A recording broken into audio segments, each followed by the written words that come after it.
안녕하세요. 전유갑의 경제부동산입니다. 구독, 좋아요 부탁드립니다. 마침내 전국 단위의 가장 강력한 조정지역이 선포되었습니다. 이전에 핀셋 규제로 풍선 효과를 유발하여 집값 폭등을 가져왔다는 점에서 이번 조치는 정부의 향후 추가 대책에 대한 기대감을 갖기에 충분합니다.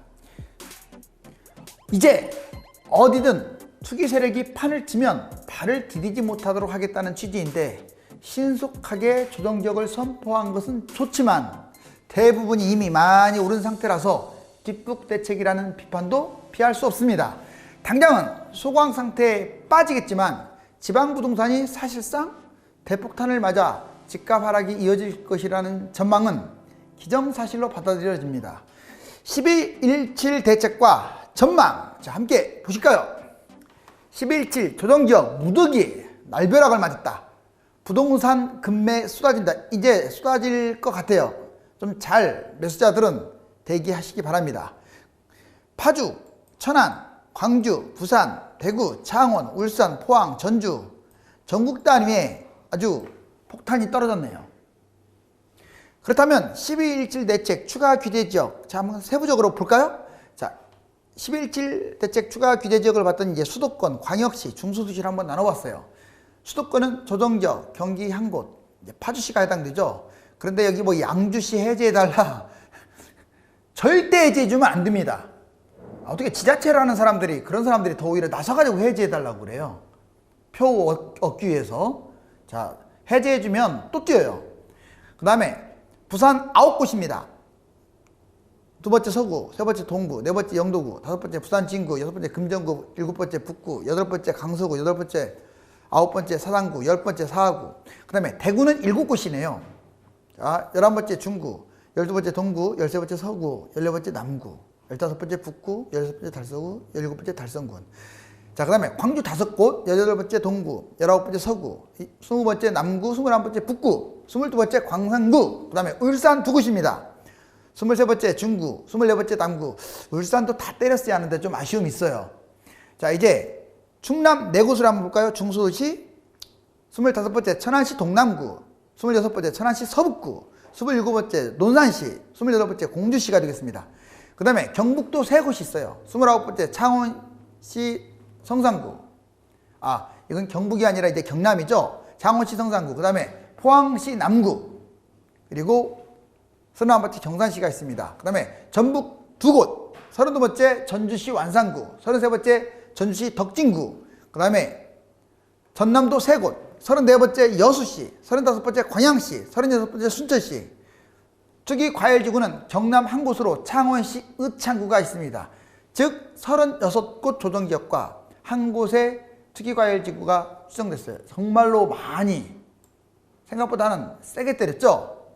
자, 이제 규제지역 이후 전망, 이게 중요하겠죠. 이게 정부 규제지역 지정, 부동산 특징의 전망으로 한번 구분해 볼까요? 이제 규제의 특징이 뭐냐? 이번 규제의 특징은요, 예전과는 달리 신속하게 진행됐어요. 갑자기 지금 나온 거니까. 그 다음에 광범위하게 지정됐습니다. 그리고 어디든 이제 지정할 수 있다, 이걸 보여줬어요. 투기 세력들이 가게 되면 어디든 지정한다. 네 번째, 해제해달라고 지금 두 곳에서 나왔죠. 청주하고 양주 해제 안 해줬지 않습니까? 해제는 신중히 하겠다. 그 다음에 청주요청, 양주요청을 거절했다. 그 다음에 규제의, 이번에 전국 단위의 조정지역 의가 뭐냐? 핀셋 규제를 탈피했다. 그러면서 풍선 효과를 차단하려고 하는 의지를 보였다. 집값 잡기 의지를 보였고, 신속 정확한 어떤 대책, 그 다음에 추가 대책에 대한 기대감, 이런 것들을 갖게 됐어요. 제일 중요한 이제 부동산 전망을 보면 단기간 현상 아마 유지할 것 같아요. 단기간에 갑자기 폭락하지는 않습니다. 그런데 거래 급감하고 매물이 적체될 가능성이 커요. 그러면 이제 전체적으로 집값이 아마 특히 지방 쪽으로 이렇게 집값이 내려갈 가능성이 큽니다. 입지 우위 지역은요, 오히려 다 규제 지역이니까 어떤 지역별로 입지 우위 지역은 올라갈 수도 있어요. 근데 이 단순하게 규제로만 따질 수는 없고, 이제 정책, 앞으로의 추가 정책 또는 코로나, 경기 상황, 코로나, 이게 올 겨울과 내년에 큰 변수가 될 전망입니다. 전반적으로는 좀 긍정적으로는 보여져요. 신규 조정지역, 만약 그러면 이 조정지역이 됐을 때는 우리는 어떤 문제가 생기느냐. 자, 기존 주택 보유자 어떤 보장 여부 볼까요? 신규 주정지역 지정, 기존 주택 보유자 어떤 보장 여부. 보장받을 수 있는 점은요. 자, 일시적 2주택 기간 기존처럼 3년 유지됩니다. 단 오늘부터 매수한 사람들은 보장을 못 받습니다. 두 번째, 1주택자 양도세 비과세 2년 거주해야 하잖아요. 주정지역. 근데 의무가 없어요. 이 사람들은. 자, 오늘부터 매수한 사람들은 의무가 있습니다. 그 다음에 보장받을 수 없는 점도 있어요. 부과 시점이 좀 변수이긴 해요. 먼저 다주택 주택 매도 시에 양도세 중과세는 그대로 적용합니다. 종합부동산세 중과세 적용합니다. 그 다음에 조정지역과 투기과열지역 양도세 차이 좀 이상한 법이긴 한데, 자, 조정지역 양도세 중과세는 적용돼요. 투기과열지구는 배제됩니다. 원래 투기과열지구가 더 센 곳이에요. 그런데 배제된다. 이거 하루라도 빨리 중과세 같이 적용시키는 것 쪽으로 가야겠죠.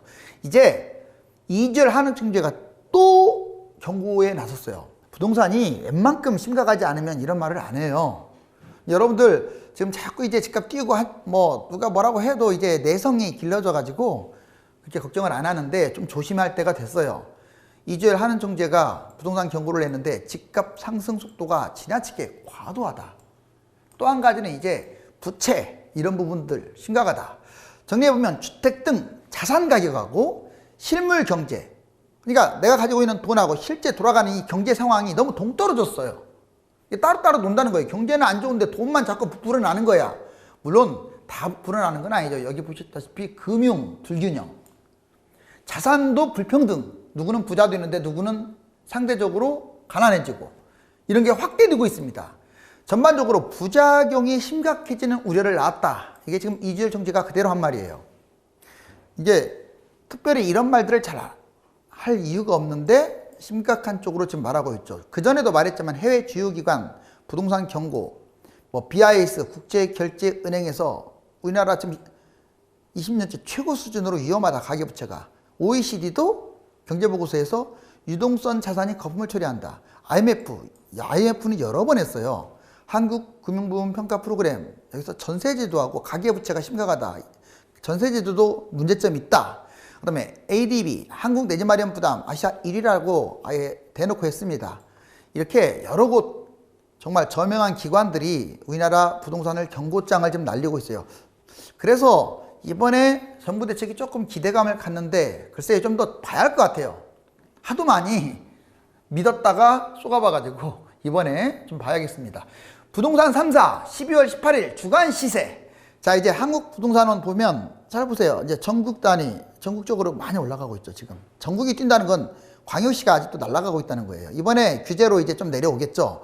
자, 이제 전국, 지방이 뛰어버리니까 수도권 많이 올라갔죠, 이렇게. 다시 또 꺾이는 듯 하더니 또 올라가고 있어요, 이렇게. 그리고 서울도 지금 계속 올라가고 있습니다. 자, 이제 KB 리본을 봤더니 좀 내려오는 듯 하더니 다시 뛰고 있어요. 5대 광역시. 그래서 이번에 많이 때린 것 같아요. 조정지역. 그 다음에 전국 단위로 그러니까 당연히 올라가고 수도권도 올라가고 이번에 강남도 0.04로 이렇게 상승했어요. 자, 부동산 114 마찬가지입니다. 계속 뛰고 있네요. 서울이. 전반적으로 지금 신기록을 지금 계속 갈아치울 기세입니다. 그런데 이제 오늘 이 발표가 어떤 영향을 줄지는 이제 코로나 문제도 있어서 좀 봐야겠지만 이제 지역에 따라 좀 다르긴 한데 수도권은 당분간 상승이 좀 이어질 것 같고 지방은 이제 상승폭이 좀 줄지 않을까. 일부 지역은 하락폭으로 전환된다. 이렇게 좀 예측을 해볼 수가 있습니다. 자, 그 다음에 올해 매매가와 신규 주정지역 상승률. 실질적으로 수도권, 세종, 충남 했는데 뭐 세종 엄청나죠? 자, 그리고 상대적으로 수도권보다 지방이 많이 뛰었다. 그 이유는 그동안에 상대적으로 지방이 좀 많이 떨어지기도 했고 못 올라갔기 때문에 지방이 많이 올라간 거예요. 정부 규제지역 최근 3개월 뭐 창원, 성산구, 울산 남구, 창원, 의창구, 대구, 달서구, 충남, 천안, 서북구, 경기, 파주 많이 뛰었죠. 그러다 보니까 이번에 주정지역으로 때려버린 거예요. 자, 이제 보도자료에 실제 나와 있네요. 예전에 보도자료를 보면 11월 19일 날 나왔던 보도자료에 자, 7개 지역이었어요. 7개 지역. 그런데 이번에 보세요. 이제 보도자료에 36곳을 조정지역으로. 자, 창원, 의창 한 곳을 투기과열지역으로. 벌써 몇 배입니다. 몇 배예요? 7, 5, 35. 거의 5배 이상으로 때린 거죠. 특히 지방의 중수도시를 타겟으로 했다라는 게 의의가 있죠. 자, 자, 그리고 실질적으로 지도를 보면 원래 여기는 서울이 아마 거의 다 됐고 이번에 이제 파주가 새롭게 늘어난 거. 그 다음에 보시면 이제 대전이나 세종, 청주는 기존이었고 이제 공주, 뭐 논산, 전주, 완산, 덕진, 천안, 동남, 서북, 광주 전체적으로 순천, 여수, 광양, 여기 부산도 대부분, 그리고 대구도 대부분, 그리고 경산, 뭐 포항, 남구. 여기 밑에 보시면 실제로 나오고 있잖아요. 자, 창원, 성산, 부산, 그리고 대구. 이게 역시 같은 것들 반복인데 아무튼 이번에 이렇게 많이. 그런데 그 이전에 규제지역 지정 현황을 봤더니 이제 투기과열지구가 49개고 이제는 111개로 늘어났다 이렇게 보시면 돼요. 이제 이번에 대폭 확대된 거죠. 자, 이제 가계빚 8천만 원 넘어가지고 영끌 30대는 1억 원을 돌파했습니다. 여러분들 이 가구는 1인 가구가 지금 30%가 넘잖아요. 1, 2인 가구가 대부분이기 때문에 좀 의미가 있는 거예요. 아, 저 1억 정도 뭐 별로 아니네. 이거 아니에요. 가구로 따지기 때문에 그렇습니다. 이 가구 수가 예전처럼 4인 가구가 기존이 된다면 뭐 1억 정도 받을 수도 있죠. 근데 지금은 1인 가구 중심이기 때문에 1억 원이 큰 돈인 거예요. 자, 특히 보시면 39세 이하 9천만 원대, 30대, 40대가 제일 많아요. 30대가 1억 82만 원. 그럼 40대, 49세까지는 1억 1천. 문제는 이렇게 전부가 다 1억씩 이렇게 빚을 냈으면 좀 나은데 빚 없는 사람도 많잖아요. 대부분은 2억에서 4억으로 대출받아갖고 연끌했다는 게 문제가 되죠. 특히 30대가. 이게 문제인 거예요. 자, 이제 빚에 깔려 지금 있습니다. 이번 대책이 좀 이런 분들도, 빚도 많이 지은 분들도 이제 연착륙 돼가지고 좀 정신을 차릴 수 있는 그런 계기가 됐으면 좋겠습니다. 전국 집값이 사상 최고치를 찍고 있으며 가계부채는 점점 쌓여만 가는 상황에서 이번 12.17 광역 조정 대상 대책이 집값 안정화의 첫걸음이 될 수 있습니다. 최근 수도권과 지방 모두 저가, 저평가 아파트가 꿈틀거리고 있는데 유료 상담을 받을 분들은 10,000명 부동산의 꿈 카페에 들어가서 전화번호 보고 전화 주시면 친절하게 안내해 드립니다. 감사합니다.